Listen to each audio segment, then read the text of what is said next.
Salve, amigas e amigos da filosofia, bem-vindos a mais uma das nossas conversações filosóficas. Hoje eu tenho aqui a presença de André Leclerc, ele é um professor de origem no Quebec, no Canadá, né, o sobrenome dele, e é um prazer muito grande recebê-lo aqui, a presença dele aqui. Eu vou pedir para ele mesmo se apresentar um pouco melhor, para aqueles que não conhecem ainda. E já lhe passo então diretamente a palavra, André, tudo bem? Tudo bem, muito obrigado, Caio, pela oportunidade, pelo convite. Bem, me apresentando rapidamente, no início de abril, já fez 25 anos que eu estou trabalhando aqui no Brasil, né? Então, passei 15 anos em João Pessoa, depois 5, 6 anos em Fortaleza, e agora eu sou professor titular na Universidade de Brasília, pesquisador do CNPq do nível 1, 1C, e com interesse particularmente em filosofia da mente, filosofia da linguagem, e eu ensino regularmente também filosofia da ciência. Tá? Então, com interesse também na teoria da ação, né? Eu acho que filosofia da mente, filosofia da linguagem e filosofia da ação são três campos da filosofia que têm que andar sempre de mãos dadas, né? Eles são interligados de maneira muito com vínculos analíticos mesmo, né? Uhum. Certo. E professor, bom, desculpe, quiser continuar, fica à vontade. Não, tudo bem. Grosso modo, nas grandes linhas, é isso. São minhas áreas de atuação. Sim. Certo. Bom, eu ia te perguntar já sobre como que você tem visto essa nossa condição atual, é, e também a relação que as pessoas têm, a população brasileira, né, em vários dos seus setores, como ela se tem comportado com relação a isso, e o que a filosofia e o conhecimento universitário teria para contribuir com essa situação. Em relação a isso, você está falando da pandemia, né? Exato. Eu estou recebendo muitas informações com uma grande surpresa. Eu tenho a impressão, às vezes, que parte da população brasileira, não vamos generalizar e cometer essa injustiça, né? Mas grande parte da população brasileira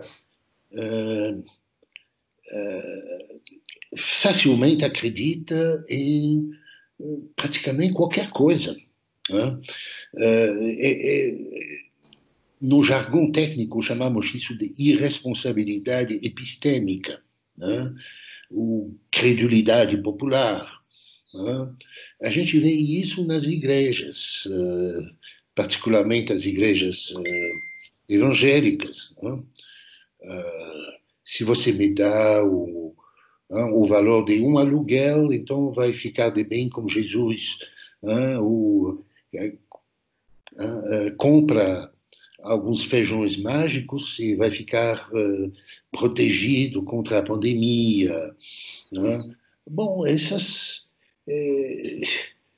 são as mesmas pessoas que acreditaram na madeira de piroca, né? Que contribuiu a eleger o atual governo, né? Então, essa irresponsabilidade epistêmica, ela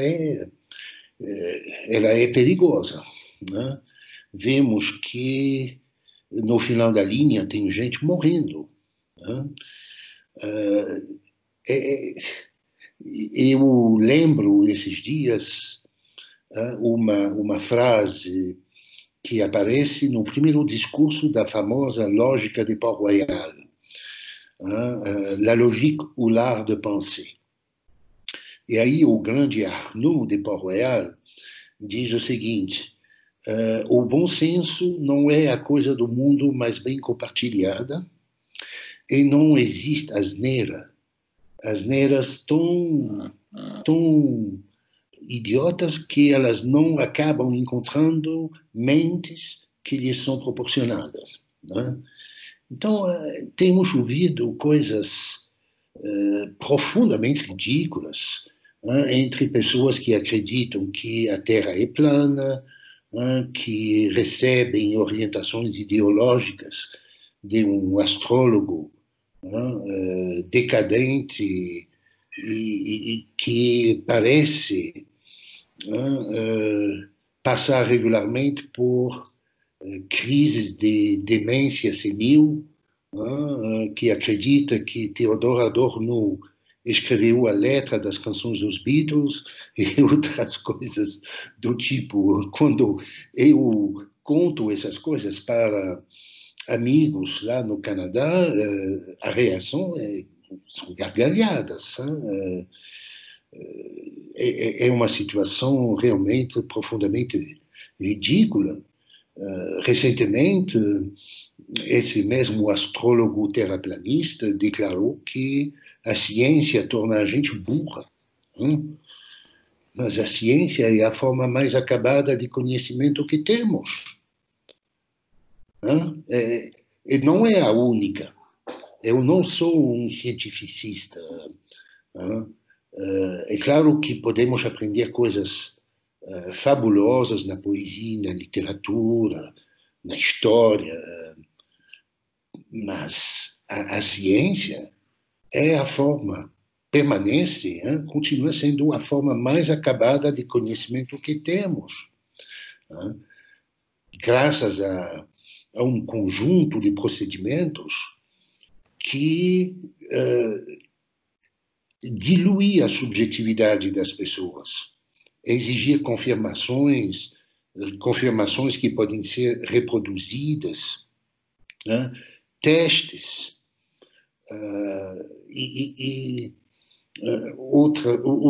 corroborações. Tudo isso faz com que nosso mundo se alargue. Não é o mundo visto através de um indivíduo que se encontra no meio das coisas, mas de uma coletividade, um grupo de indivíduos que concordam e que constroem na intersubjetividade maneiras de ver, de compreender, como uma linguagem comum, e que se entendem e que chegam a conclusões fortemente apoiadas indutivamente. E quando consideramos tudo isso, bom, é uma surpresa pensar que, ou constatar que ainda tem gente que viram as costas para a ciência e que preferem ouvir um astrólogo, ouvir uma pessoa, um falso profeta, prometer coisas que nenhuma pessoa sensata tem o direito de prometer. Tem práticas, particularmente no campo da religião no Brasil, que eu acho particularmente escandalosas. Em muitos outros países, esses falsos profetas seriam presos por exploração indevida da credulidade popular. É terrível isso. E eles estão fazendo da religião um business. Eles são multimilionários, essas pessoas. Eles continuam aproveitando a ignorância, a falta de educação, a falta de informação que essas pessoas, que o povo, às vezes desamparado, porque as pessoas desamparadas vão abraçar qualquer crença que pode dar um certo alívio momentâneo. E isso é perigoso para a democracia. A democracia funciona bem quando as desigualdades são as menores possíveis. Sabemos disso. Uhum. Recentemente, eu traduzi um texto de um amigo, um historiador da Universidade de Montreal, lá no Quebec, no Canadá, e é sobre as pandemias e os modelos de explicação. Então, ele passa através das grandes pandemias, a peste negra, nos meados do século XIV, a gripe espanhola, a chamada gripe espanhola. Ela não era espanhola, bem, enfim, era mais americana do que espanhola. E, bom, ele passa através de todas as pandemias, né, da história desde a Idade Média. E as conclusões às quais ele chega é a importância da educação. O que vem em primeiro lugar para enfrentar uma pandemia como esta é a educação. As pessoas têm, com educação, a capacidade de entender a importância das diretivas da Organização Mundial da Saúde, por exemplo.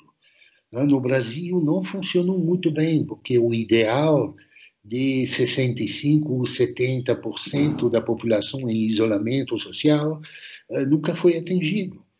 Ficou ao redor de 50%, regularmente abaixo disso. E eu entendo que tem gente que, particularmente, de novo, os mais desfavorecidos, que tem que sair de casa para alimentar a família. Eles não têm escolha.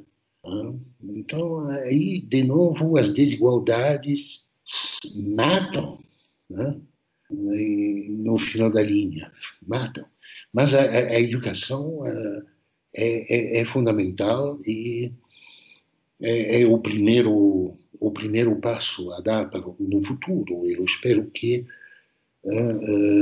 uma das lições que vamos tirar dessa pandemia é justamente a importância da educação e não só da educação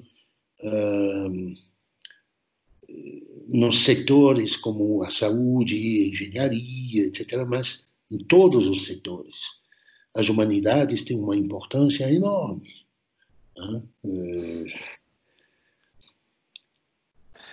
Professor, o senhor citou algumas coisas, queria que você pudesse falar um pouco mais sobre duas delas.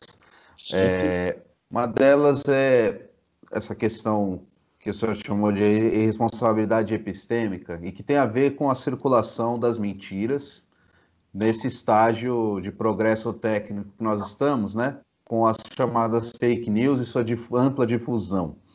E a segunda delas é o ódio contra o conhecimento, contra os acadêmicos, contra a universidade. Parece que essas duas coisas andam juntas, porque esse ódio é disseminado também através dessas mentiras.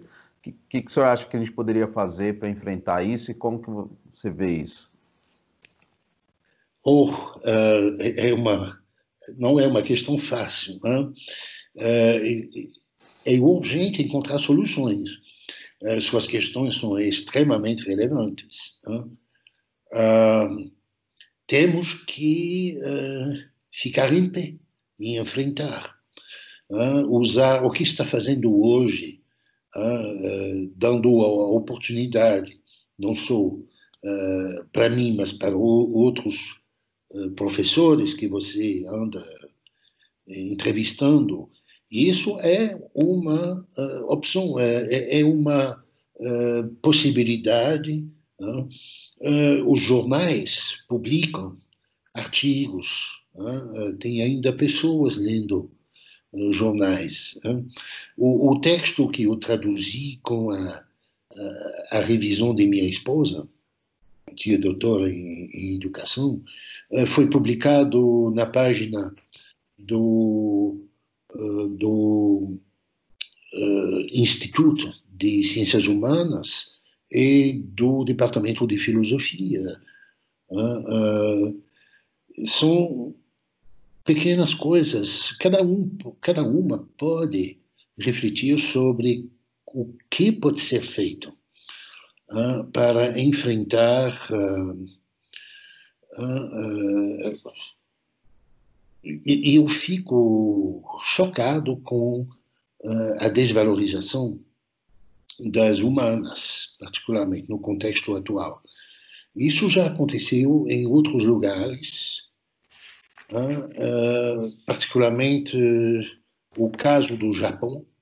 Alguns anos atrás, eles quiseram cortar nos programas de humanas e a reação, isso é bastante engraçado, mas a reação veio do empresariado. Eles disseram, não fazem isso, porque as pessoas que têm uma formação humana são mais criativas, tomam mais iniciativas e representam um capital muito importante para a imprensa, né? Para a empresa. E quando você considera algumas das falas, por exemplo, do atual ministro da Educação, né, cuja manutenção na pasta é a comprovação do menosprezo do presidente da República pela educação, não? Ele tenta desvalorizar as humanas, afirmando que elas não são úteis para a sociedade, elas não servem para construir edifícios, pontes, para criar ou inovar nas tecnologias, etc. É falso. É falso e a melhor comprovação disso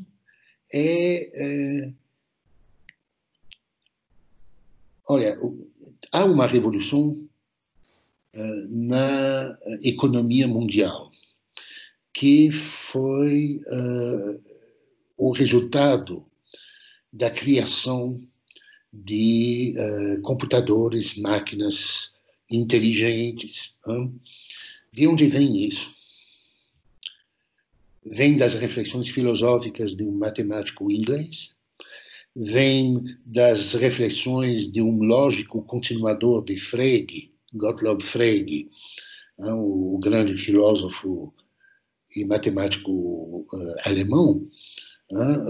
Alonzo Church desenvolveu as ideias de Frege e as funções recursivas do Church são fundamentais nas teorias da computação.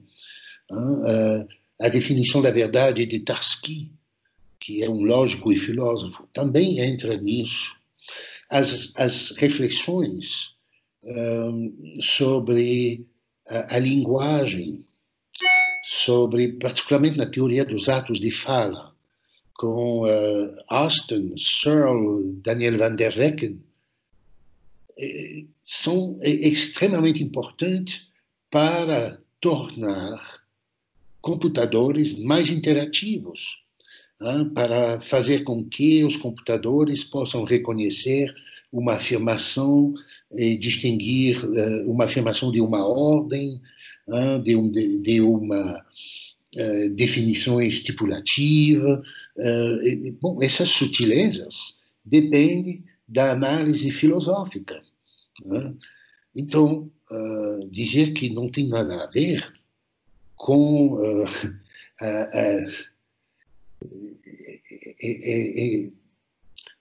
tão falso que toda a economia do planeta foi transformada, graças a essas reflexões.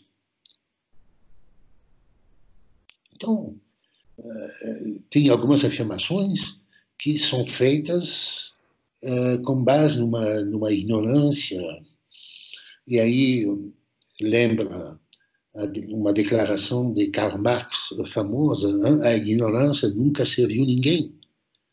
L'ignorance n'a jamais servi personne.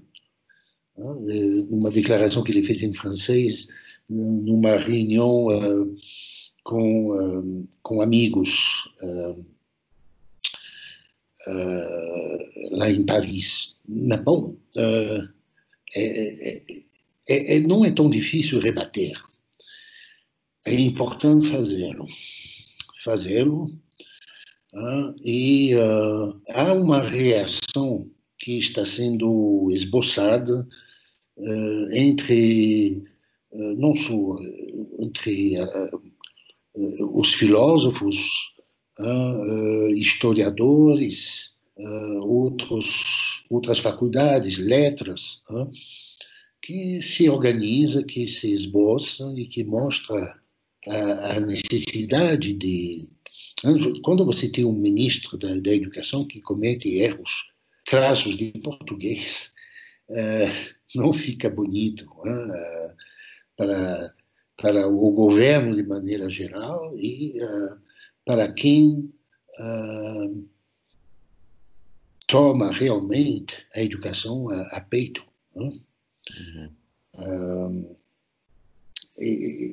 Por exemplo, tem algumas universidades que estão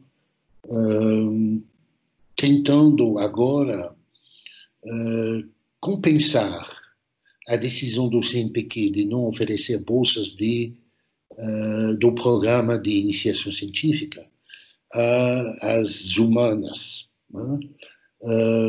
Algumas universidades usam sua cota interna de bolsas para compensar isso, o que faz com que praticamente não haverá,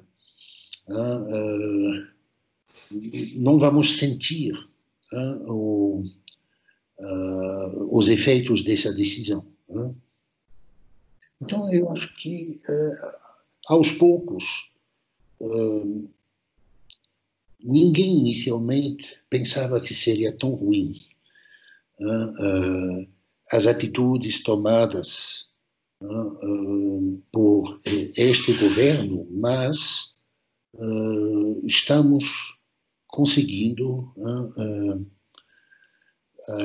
organizar a sociedade civil e os setores relevantes para enfrentar. Há uma certa urgência em fazê-lo.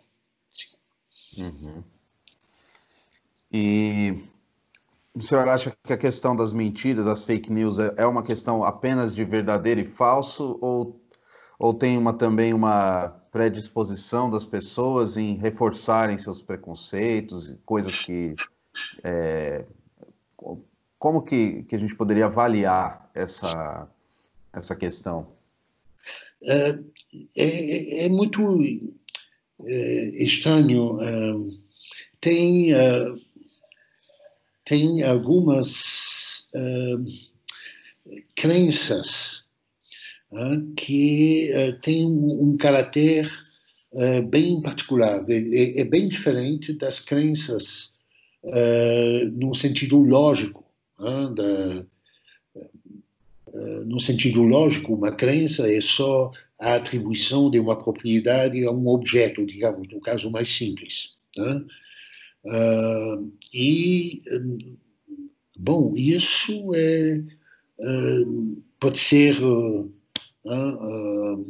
coisas inocentes, como, bom, há neve no topo do Monte Kilimanjaro. Ok. É um juízo e expressa uma proposição que aparentemente é verdadeira, pode ser confirmada ou não. Mas tem crenças que têm um caráter bem diferente. Tem crenças que têm um caráter, digamos, as pessoas vão se identificar com isso. As crenças sobre a forma da Terra, por exemplo, que a Terra é plana. Tem gente que se reconhece, e já li, fiz uma resenha de um livro que defende que certas crenças, como essa, ou que o comunismo está no ar que respiramos, ou na sopa que comemos, essas crenças, elas liberam dopamina no cérebro, que a dopamina é a substância do bem-estar. Então, quando uma pessoa que tem essas crenças, mas sofre muitas críticas e, às vezes, até ridiculizada, encontra outras pessoas que têm as mesmas crenças e se forma uma espécie de identidade. São crenças identitárias, que se reforçam no grupo. E fica difícil, às vezes, desfazer isso. Desfazer porque causa uma certa irritação. Quando uma pessoa é contestada por levantar ou defender uma crença que é obviamente falsa, uma crença dessa natureza, cria uma certa agressividade, porque é algo que é como é parte da identidade, que a pessoa vai construindo, a imagem que ela tem dela mesma e o grupo a qual ela pertence.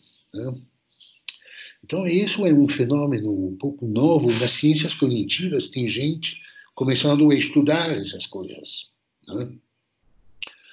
E vamos ter que encontrar um tratamento para isso, porque o comportamento dessas pessoas é o comportamento de gente reunidas em seita. Um jornal alemão descreve como uma seita o grupo de apoiador do presidente que a cada domingo se reúne na frente do Palácio do Planalto. É comportamento de seita mesmo. E eles não têm argumento, eles gritam insultos, e gritam insultos, eles não oferecem outras coisas, mas quando as crenças dessas pessoas são atacadas, a reação é agressão. Agressão não é contra-argumentação, é agressão. Então, é um fenômeno a ser estudado. E bom, o que leva pessoas a acreditar em mamadeira de piroca, por exemplo, que é um exemplo extremo, mas tem humoristas que na Europa, na América do Norte, que zombaram dos brasileiros que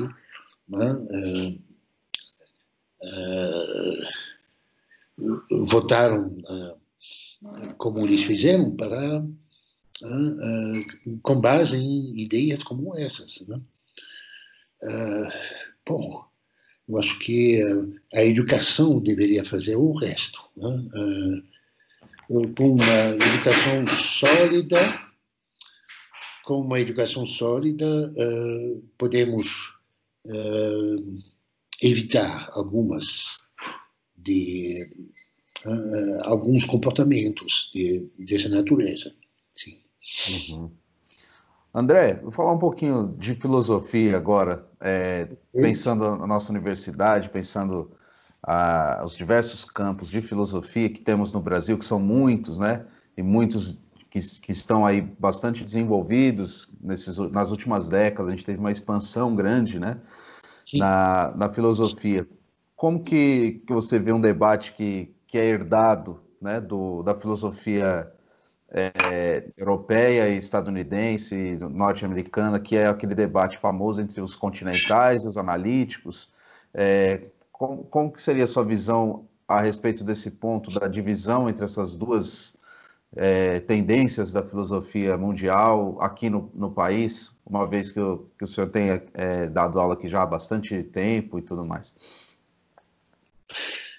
Bem, quando eu ensino filosofia contemporânea, eu aviso os alunos que essa distinção que é usada constantemente entre filosofia continental e filosofia analítica anglo-saxônica, bom, é uma divisão geográfica que não serve realmente. Na verdade, essa distinção ela dissimula uma outra distinção que é muito mais realista, muito mais correta, que é uma distinção de estilo. Tá? A filosofia analítica,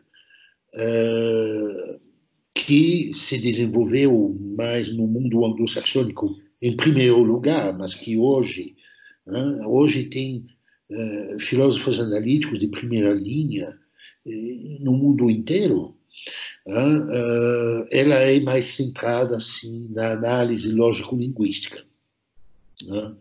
Enquanto a filosofia continental continua a tradição fenomenológica e hermenêutica, com alguns desvios dessa tradição que encontramos, por exemplo, na filosofia francesa. Aí a diferença é mais de estilo, mas isso não significa que na tradição hermenêutica, por exemplo, não há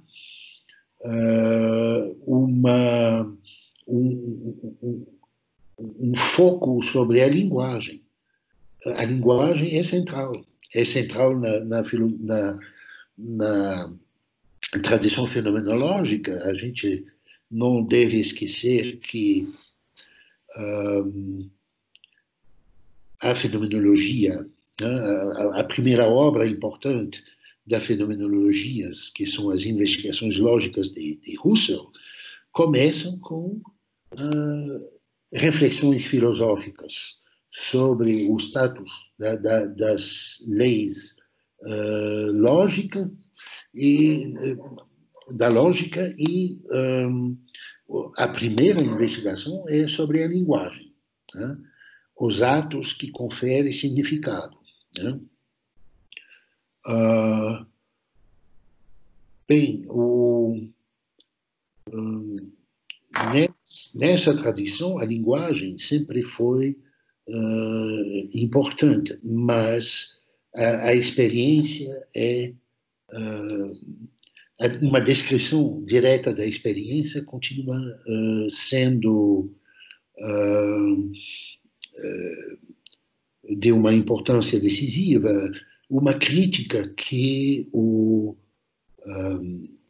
Ricard fazia à filosofia anglo-saxônica, particularmente à filosofia da língua comum, é que as observações de um Austin, por exemplo, são observações feitas em inglês, sobre o inglês, e não se pode universalizar para todos os povos, todas as nações. Então, há um diálogo muito importante entre o que foi chamado de filosofia continental com a filosofia analítica. Isso é inegável. O diálogo já vai se desenvolvendo há décadas, na verdade. Autores como Ricard, particularmente, é um bom exemplo. Mas autores clássicos, a gente esquece que Heidegger, por exemplo, fez uma resenha de Principia Matemática, de Russell e Whitehead. São coisas que surpreendem um pouco, mas efetivamente havia um conhecimento disso. As lutas do Círculo de Viena, do neopositivismo, do positivismo lógico, o empirismo lógico, que é a melhor descrição do Círculo de Viena, o empirismo lógico, bateu tão forte contra a tradição continental que, metafísica particularmente, que isso causou uma espécie de atrito entre as duas tradições. Mas, no decorrer do tempo, os próprios empiristas voltaram atrás. Nos anos 60, o Carnap dizia, bom, éramos jovens, impetuosos, e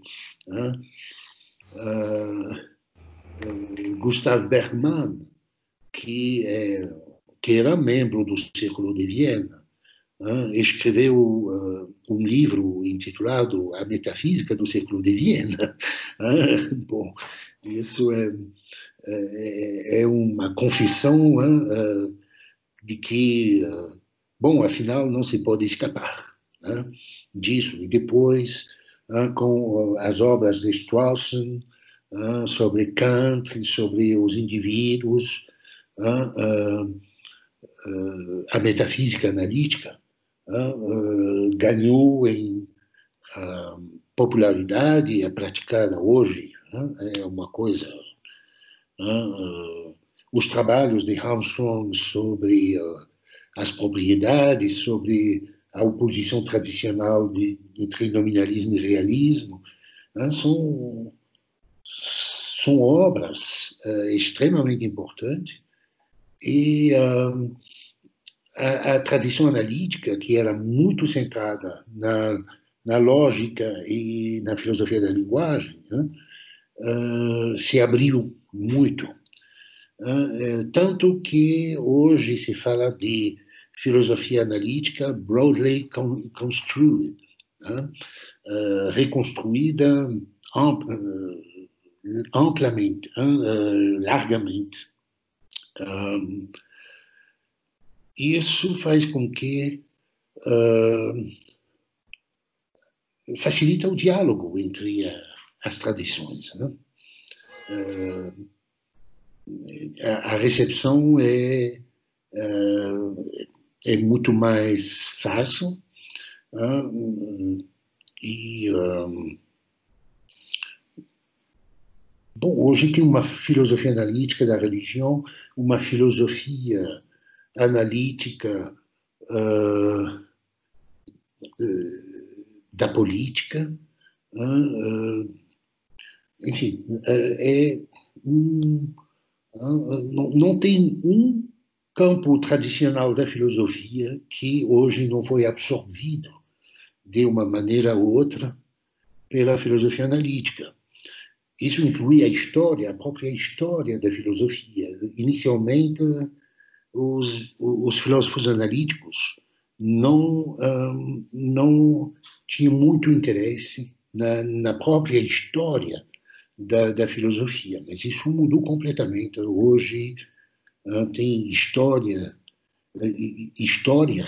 da filosofia, como a belíssima de Anthony Kenny, que são obras magníficas, muito bem feitas, construídas, esclarecedoras. Então, houve uma evolução muito grande. E quanto à recuperação de obras importantes da filosofia continental, bom, tem uma interpretação pragmatista de Heidegger, por exemplo. Tem uma retomada de Merleau-Ponty nas ciências cognitivas, como o enativismo, que é uma coisa muito atual. Eu tenho um orientando aqui na UNB que trabalha exatamente essa questão. O Merleau-Ponty face às ciências cognitivas. Então, nada se perde. Nada se perde no caminho. Tá certo, André. Muito obrigado aí pela contribuição, pela prazerosa conversa que nós tivemos aqui, nesse momento difícil, né, pelo qual passa a humanidade, né, e nós aqui, particularmente, que vivemos no Brasil. E deixo aberto para as considerações finais do professor. Eu quero agradecer a oportunidade e valorizar o trabalho que você está fazendo, porque dar uma tribuna, uma oportunidade para os colegas da filosofia é um trabalho que vale a pena ser sublinhado e valorizado. Eu organizei vários eventos, particularmente de filosofia da mente, no decorrer dos últimos anos. Eu fui presidente da Sociedade Brasileira de Filosofia Analítica e organizei 2 eventos internacionais sobre filosofia analítica, e dar uma tribuna para os outros, compartilhar a palavra com os outros é sempre algo positivo. No diálogo se resolvem muitas coisas, porque temos todos e todas temos dúvidas, e na dúvida a melhor saída é sempre conversar. Tá certo. Muito obrigado, André. Fique bem aí. E estamos por aqui na pandemia, né? Continuando e tentando fazer o que é possível. E vocês que assistiram a gente nesse vídeo aqui também, agradeço. Fiquem ligados nas próximas conversações filosóficas.